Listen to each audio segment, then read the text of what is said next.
तो एक आदमी एक सर्कस से गुजर रहा था, तो उसने देखा कि एक बड़ा सा हाथी, उसको एक पतली सी रस्सी से बांध रखा है लोगों ने, ठीक है। तो उसने उस हाथी के ट्रेनर से पूछा कि आपने इस हाथी को एक पतली सी रस्सी से बांध रखा है, अगर ये हाथी इस रस्सी को तोड़कर कहीं भाग जाए तो उस ट्रेनर ने कहा कि ये नहीं तोड़ पाएगा ये रस्सी, क्योंकि ये कोशिश ही नहीं करेगा। तो उसने कहा क्यों ऐसा, कोशिश क्यों नहीं करेगा, ये तो इतनी पतली सी रस्सी है, वो तो तोड़ देगा एकदम। तो उसने कहा कि बचपन में इसने काफी कोशिश कर रखी है इस रस्सी को तोड़ने की, पर ये तोड़ ही नहीं पाया कभी, तो उसने कोशिश करना ही छोड़ दिया। इसको ऐसा लगता है कि ये रस्सी ये तोड़ ही नहीं पाएगा, जबकि इसको पता ही नहीं है कि अब ये चेंज हो चुका है, अब ये रस्सी तोड़ सकता है, पर वो ट्राई नहीं करेगा क्योंकि बचपन में इसने ट्राई कर करके हार मान लिया है। तो कुछ समझ में आया? देखो, पास में आपने कुछ भी ट्राई किया है और आप उसमें फेल हो गए, तो इसका मतलब ये नहीं है कि आप उस ट्राई करना ही छोड़ दो। इसका मतलब ये बिल्कुल भी नहीं है कि आप आगे भी कभी सक्सेसफुल हो गए ही नहीं। इसका मतलब ये है कि इंतजार करो, ट्राई करते रहो, क्योंकि आप इवॉल्व होते हो डे बाय डे, राइट।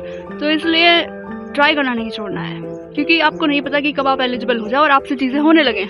उस हाथी की तरह नहीं कि लिमिट लगा दी कि नहीं अब तो मुझसे होगा ही नहीं, होगा, जरूर होगा। ट्राई करते रहो बस।